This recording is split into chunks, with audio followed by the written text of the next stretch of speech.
Okay, so the next constraint and the final one, which you guessed it, is the foreign key constraint. And for that, we need to create another table so we can assign this foreign key and this relationship. We can assign this relationship between these two tables. And for this, I want to create a table, and you will create it with the name users.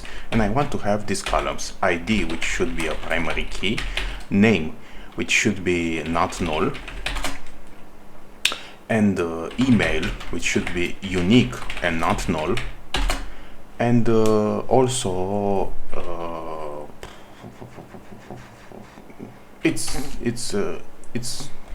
enough. Go ahead and create this, pause the video, and then you can see my solution. Okay, now I will show you my solution. So we can type here create table users, then I will type parentheses, then I need to type the ID. As I said, I want to be a primary key.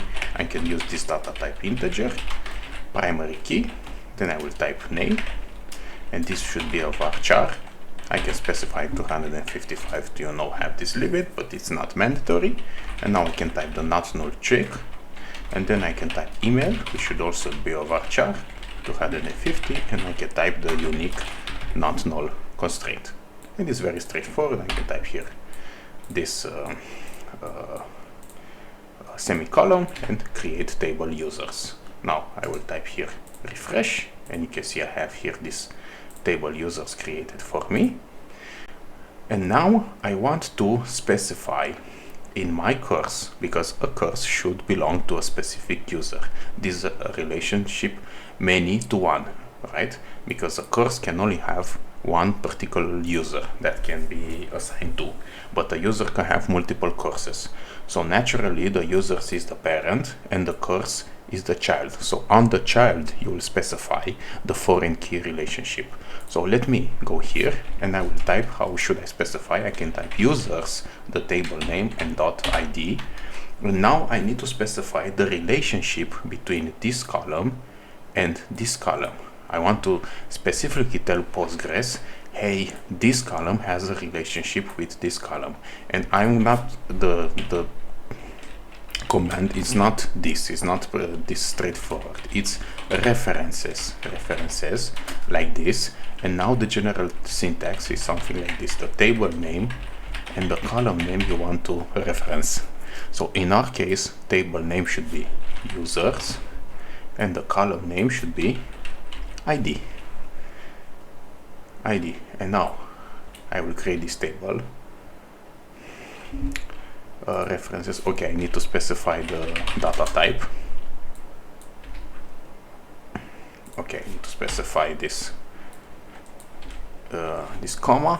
Okay, and this table has been created. Now I'm going to refresh here, and you can see here that I have this constraint, which is a foreign key.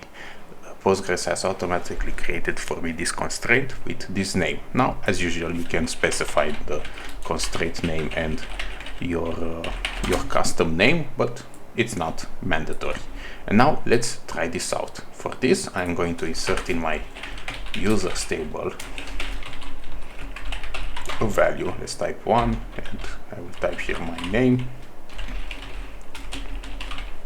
And let me type here, I don't know, just a dummy mail, and I'm going to insert this.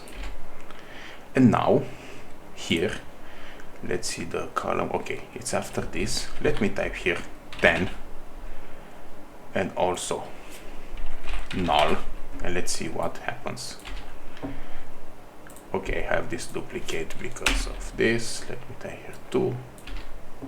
Okay, so you see here that I have this constraint validation failed. Why is this? Because I type here 10, which is the user's ID, and what Postgres has done for me, if you remember also on foreign key we discussed this, it has looked in the table users to see if it exists a row with the ID number 10. It has done something like select all from users where ID is equal 10, and it doesn't find, and that's why this constraint fails. So that is the meaning of the foreign key constraints. So I need to specify 1. Now let me type here, and as you can see, it has been created. And as you can see, I can have null columns in my foreign key columns. The foreign key column isn't specifically not null constraint, only the primary key.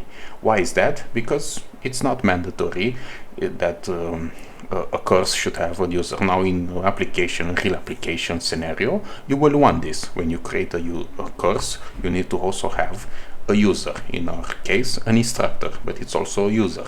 But sometimes you don't need to have this relationship described. So you can, by default, it's nullable, it says. It means that you can insert nulls to it. Now, if I want it to be not null, I can just specify this, drop table course, create it again, and now I'm going to have this validation because it's a not null constraint.